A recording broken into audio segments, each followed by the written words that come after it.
मुख्य सचिव को लेकर ममता का केंद्र पर वार। मुख्य सचिव को अचानक दिल्ली क्यों बुलाया गया? केंद्र ने मुख्य सचिव को 3 महीने का एक्सटेंशन दिया था। आलापन बंदोपाध्याय को लेकर केंद्र आदेश वापस ले। आईएएस आईपीएस के जरिए राजनीतिक प्रतिशोध न लिया जाए। बंगाल के भले के लिए मोदी के पैर भी छू सकती हूं, ममता बनर्जी ने कहा। What was the fault of Chief Secretary? He was working with me. Now Chief Secretary, you gave notice without any consultation that we want requisition. He has got 3 months extension to work for COVID, to work for cyclone. Now he was saying that he should come back. Under which rules? You tell me within 74 hours, 4 years. Have you ever seen this type of incident? किस नियम के तहत हो रहा है ऐसा? ये भी पूछा गया कि ये असल में आप सब जानते हैं कि all India services, all India administrative services और ऑल इंडिया पुलिस सर्विसेज, इसमें 1954 का नियम जो है और उसके बाद 1969 का नियम, ये दोनों बहुत महत्वपूर्ण है। 1954 वाला नियम क्या कहता है, 69 वाला क्या, इस पर मैं जाऊं उससे पहले ये समझ लें कि मसला है क्या एक्चुअली। आलापन बंदोपाध्याय कौन है? चीफ सेक्रेटरी हैं। आलापन बंदोपाध्याय क्या है, उनका पूरा डिटेल देखिए। 1986 बैच के आईएएस ऑफिसर हैं। ममता बनर्जी के अभी जो मौजूदा गवर्नमेंट है उसमें चीफ सेक्रेटरी हैं और पिछले साल अक्टूबर में उन्होंने ये पद संभाला था। बीच में जब चुनाव आए तो चुनाव के दौरान उन्हें इस पद से हटाकर अलग कर दिया गया था, क्योंकि उस समय जाहिर है चुनाव आयोग को देखना था वहां का कामकाज और ये माना गया था कि ये वहां पर नहीं रहना चाहिए, वरना जो निष्पक्ष चुनाव है वो प्रभावित हो सकते हैं। और ममता की तीसरी बार सरकार बनने पर उनको फिर से चीफ सेक्रेटरी के तौर पर वापस लाया गया और मई महीने में आलापन के 60 साल पूरे हो गए हैं, लिहाजा एक्सटेंशन को लेकर एक खत लिखा गया जिसको मंजूरी भी मिल गई थी। आज वो खत भी दिखाया ममता बनर्जी ने कि देखिए एक्सटेंशन को लेकर 10 मई को ही मुझको चिट्ठी भी मिल गई थी और अब फिर इस मुद्दे को लेकर उनको वापस क्यों बुलाया जा रहा है, ये कहा ममता बनर्जी ने। ममता ने केंद्र को चिट्ठी लिखकर उनके एक्सटेंशन के संदर्भ में मंजूरी दी थी। यह भी समझना पड़ेगा कि कोई दुश्मनी नहीं है केंद्र की राज्य के साथ, वरना उस समय एक्सटेंशन की मंजूरी दी क्यों गई होती। बहरहाल मोदी की मीटिंग में आलापन भी देर से पहुंचे थे। ममता बनर्जी का कहना है कि हम दोनों ही एक कमरे में इंतजार कर रहे थे बुलाए जाने का, लेकिन हमको बुलाया नहीं गया। केंद्र ने मुख्य सचिव का दिल्ली तबादला कर दिया है। डीओपीटी ने एक्चुअली तबादला किया है। 31 मई को सुबह 10 बजे रिपोर्ट करने के लिए कहा गया है। Directorate of personal and training, उसने कहा है कि अब आप यहां आ जाइए, यहां डेपुटेशन में आ जाइए और रिपोर्ट कीजिए। ममता ने फैसले को राजनीति से प्रेरित बता दिया है। उन्होंने कहा है कि यह केवल पॉलिटिकल वेंडेटा है। आईएएस आईपीएस ऑफिसर तब जब जेपी नड्डा पर हमला हुआ था तो यह कह दिया गया कि सिक्योरिटी में चूक हुई है, आए और यहां डेपुटेशन में केंद्र रिपोर्ट करें, और यही किया जा रहा है आईएएस ऑफिसर चीफ सेक्रेटरी के साथ। और यह पहली बार है आजाद हिंदुस्तान के इतिहास में कि चीफ सेक्रेटरी को डेपुटेशन में केंद्र बुलाया जा रहा है। यह भी आरोप लगाया है टीएमसी ने। क्या बंगाल के मुख्य सचिव दिल्ली जाएंगे? नियम क्या कहता है? नियम के बारे में तो हमारे साथ विशेषज्ञ हैं, खुद अपराजिता जी इस बारे में बता सकती हैं और हमारे साथ उमेश जी भी हैं। लेकिन केंद्रीय डेपुटेशन पर हर साल आईएएस से पूछा जाता है कि क्या आप डेपुटेशन पर जाना चाहते हैं। उसके बाद अगर उनकी राय हाँ में होती है तो उनका जो ड्यू डिलिजेंस होता है वो किया जाता है। ये देखा जाता है कि कहीं पर कोई उनके जिस डिपार्टमेंट में वो सर्व कर रहे थे वहां पर कोई कुछ ड्यू तो नहीं है, और वरना फिर उसके बाद एक लिस्ट आती है जिसको क्लियर करता है खुद केंद्र। लेकिन उससे पहले राज्य उस बारे में सहमति भी देता है और अपनी तरफ से रेकमेंड भी करता है नाम कि हाँ इनको डेपुटेशन के लिए हम क्लियर करते हैं। उनका विजिलेंस क्लियर होता है, डिपार्टमेंटल इंक्वायरी देखी जाती है और उसके बाद रिपोर्ट देखने के बाद केंद्र की तरफ से क्लियरेंस दिया जाता है। चुनिंदा नामों को, सबको नहीं। आईएएस को भेजना है या नहीं, आखिरी अधिकार राज्य के पास होता है। नियम ऐसा कहते हैं कैडर रूल्स के मुताबिक। डेपुटेशन पर फैसला राज्य का ही आखिरी होता है। केंद्र सरकार के क्लियरेंस के बावजूद राज्य सरकार की इजाजत जरूरी होती है। आईएएस को राज्य सरकार नहीं छोड़ती तो उनकी बात ऊपर हो जाती है। ऑल इंडिया सर्विसेज 1969 के नियम 7 के तहत यह हवाला दिया जाता है। लेकिन इसी में एक और नियम, दूसरा तर्क क्या कहता है वो भी देख लीजिए। सिविल सर्विसेज के अधिकारियों के संदर्भ में दूसरा तर्क क्या कहता है? सिविल सर्विसेज के अधिकारियों के मामले में केंद्र सरकार कैडर बांटती है। अगला दिखाइए। इसमें कार्मिक और प्रशिक्षण विभाग के अधीन आईएएस आते हैं। Department of personal and training, राज्य में तैनात आईएएस पर केंद्र सरकार कोई कार्रवाई नहीं कर सकता। अगला दिखाइए। अधिकारी किसी मामले में दोषी हो तो दंड सिर्फ राज्य दे सकते हैं। अधिकारी पर कार्रवाई के लिए राज्य और केंद्र की आपसी सहमति जरूरी है।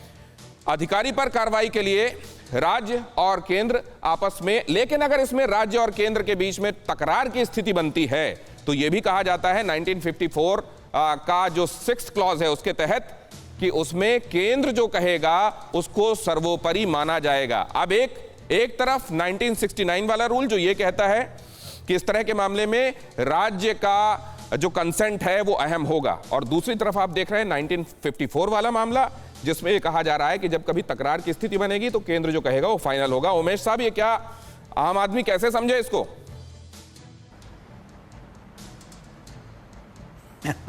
ये सारी चीज़ें अनफॉर्चुनेट हैं जो कि हो रही हैं, क्योंकि ये एक तरीका है पॉलिटिशियंस का अफसरों को दबाने के लिए, उनकी इंडिपेंडेंस ख़त्म करने के लिए। तो ये बहुत ही अनफॉर्चुनेट है कि इस तरीके के तकरार होते हैं। ये तो क्या सर इसमें क्या मैं ये भी जानना चाह रहा हूं सर कि क्या ये इंटरप्रिटेशन में गड़बड़ी होती है या ग्रे एरियाज हैं इसलिए इंटरप्रिटेशन में गड़बड़ी होती है? हमारे साथ संविधान विशेषज्ञ भी जुड़ गए हैं, जस्टिस SR सिंह साहब, उनसे भी मैं चर्चा करना चाहता हूं। सर, बहुत स्वागत है आपका मेरे शो में। क्या है इस मामले में, जरा क्या क्लियर कट है कि क्या किया जाएगा ऐसी स्थिति में, या कहीं कुछ एम्बिग्विटी है? देखिए, जो रूल 6 के तहत उन्होंने समन किया, को सेंटर में बुलाया है।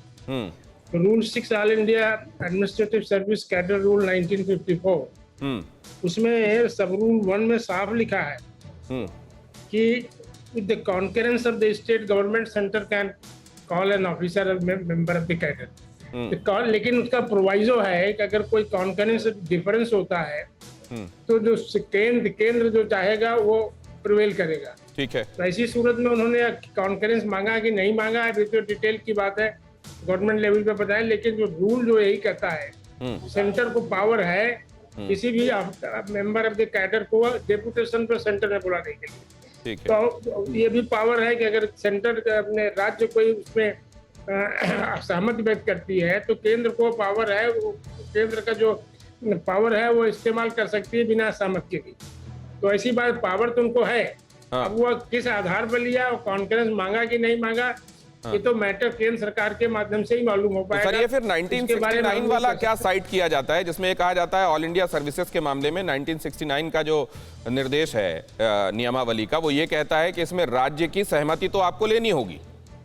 हाँ, कॉन्करेंस के बारे में सब रूल 1 में प्रोवाइडेड है, लेकिन सब रूल प्रोवाइजो उसमें लिखा हुआ है अगर कॉन्करेंस नहीं देती राज्य तो केंद्र जो चाहेगा वो कर देगा। अच्छा, तो सहमति आपको देनी होगी, और नहीं होता अगर विवाद की स्थिति बनती है तो केंद्र जो चाहेगा वो प्रिवेल करेगा। अब ऐसे मामले में मैं आ रहा हूं सर आपके पास।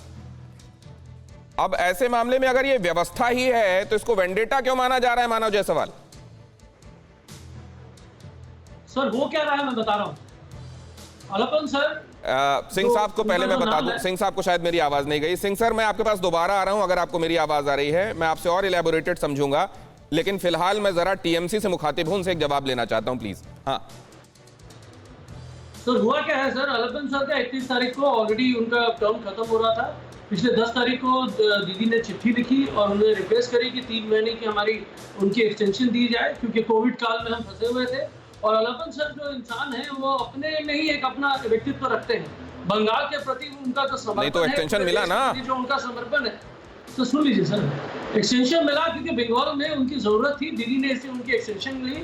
वो बंगाल को हर तरीके से हर कोने कोने को जानते हैं। और वही मैं कह रहा हूं कि अगर वेंडेटा ही करना होता तो एक्सटेंशन क्यों देते?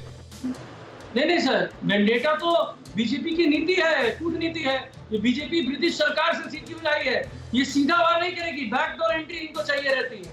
तो पॉलिटिकल वेंडेटा क्या है सर, आज मुझे बताइए। 2 दिन बाद उनका उनका टर्म खत्म हो रहा था, आज उनको दिल्ली पर्सनल के लिए बुलाने की जरूरत पड़ गई क्योंकि कल ये इंसिडेंट हो गया मोदी जी के साथ। क्योंकि भाई उनको किसी भी तरीके से बंगाल की छवि को खंडित करना है, उनको बंगाल में सेवा नहीं करनी है, उनको देश में सेवा नहीं करनी, उनको अपना राजवाड़ा चलाना है। नहीं ठीक है, आप कह रहे हो, आपकी दोनों बातें थोड़ी सी कॉन्ट्रडिक्टरी हैं। एक तरफ आप कह रहे हैं एक्सटेंशन मांगा गया, एक्सटेंशन मिल गया, मतलब ये तो सहयोगात्मक मुद्रा हुई ना।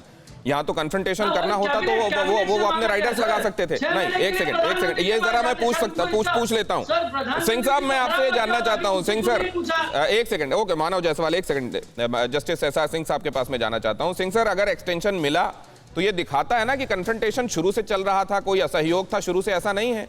राज्य सरकार जो चाह रही थी वो किया गया, लेकिन कहीं पर प्रोटोकॉल का हवाला देते हो अगर केंद्र सरकार को लग रहा है कि यहाँ अब बुलाना चाहिए डेपुटेशन के लिए तो ये उनका विशेष अधिकार है।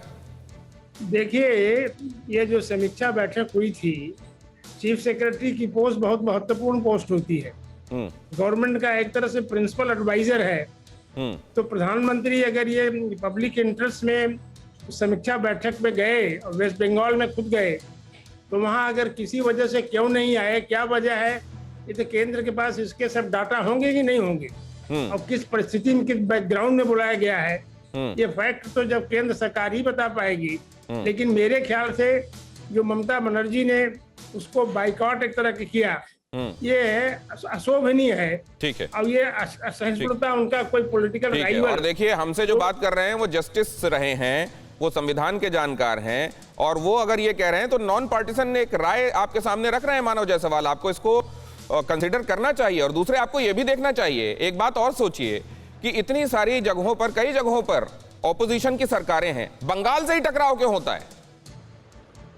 सर, बंगाल जो है ना सर, जिस तरीके से बीजेपी ने एक अजीब तरीके का भौकाल बनाया था इलेक्शन में, और जो हार गई है, भौकाल बनाया था, उनको पता है भौकाल जो बनाया था सर, उन्होंने दिखा दिया था 200 पार। अब वो उत्तर में कोई उनसे नहीं मांगेगा जिन्होंने 200 पार का नारा स्टार्ट किया था। क्यों है? क्योंकि सर इनके मन में इतनी घृणा है ना सर बंगाल के प्रति, पता नहीं इनके साथ क्या है। हम काम करना चाहते हैं, लोगों से परस्पर जुड़ना चाहते हैं, सेवा करना चाहते हैं, तब भी इनको प्रॉब्लम है। तो एक मिनट जवाब ले लेता हूं। अपराजिता सारंगी जी, भौकाल नहीं चला तो वो कड़वाहट जा नहीं रही है। एक सेकंड मानव जायसवाल, जवाब लेने दीजिए मुझको। गौतम लाहिड़ी जी के पास जाना है फिर। देखिए, ऐसा है कि अगर प्रधानमंत्री जी को पश्चिम बंगाल से कोई असुविधा होती तो वो जाते ही क्यों, पहली बात। और दूसरी बात, जब गए तो उन्होंने 500 करोड़ झारखंड और वेस्ट बंगाल को दिया। क्यों दिया? सिर्फ झारखंड को दे देते। 500 करोड़ उन्होंने उड़ीसा को दिया है, और जो 500 करोड़ था वो सिर्फ झारखंड को देते, पश्चिम बंगाल को नहीं देते, लेकिन उन्होंने दिया।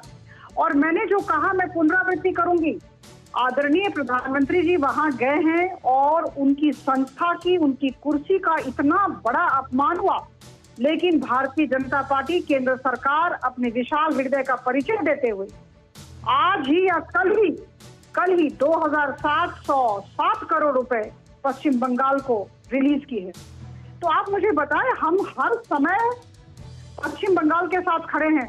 प्रधानमंत्री किसान सम्मान निधि योजना में अभी हमें कुछ दिन पहले करीबन 7 लाख ठीक है, आपने जवाब दे दिया। आपने कहा कि हमने उदार हृदय का परिचय दिया है। बहुत संक्षिप्त जवाब लूंगा मानव जायसवाल से। मानव जायसवाल, आपने सुन लिया, विशाल हृदय का परिचय उधर से दिया जा रहा है और इधर से आप लोग उसको अकोमोडेट करने के लिए, कंसीडर करने के लिए तैयार नहीं है। नहीं, मैं विशाल हृदय की बात कर रहा हूँ। गंगा में लाशों का अंबार लगा है। अरे बात बंगाल की हो रही है ना। कहाँ तक? नहीं सर, वैक्सीन लीजिए, हम नतमस्तक होंगे। अब अपना कार्य का निर्वाह कीजिए, हम नतमस्तक होंगे। और सेंट्रल विस्टा प्रोजेक्ट बंद करिए, स्थगित करिए, और मुद्दे को भटकाइए मत मानव जायसवाल। बात ये हो रही है कि कन्फ्रंटेशन कब खत्म होगा ममता बनर्जी का केंद्र के साथ? 100% समन्वय रहेगा। आप बोलिए, हम तो दीदी तो बोली है कि भैया हमको वैक्सीन दीजिए, आप देश हित में बात करिए, आप बंगाल हित में हमारे लिए कार्य करिए, परस्पर काम करिए। हम नतमस्तक हैं आपके लिए, 100% है। ये वैक्सीन नहीं लेते हैं, प्रांत को प्रांत से लड़ाना चाहते हैं और फेडरलिज्म की बात करते हैं।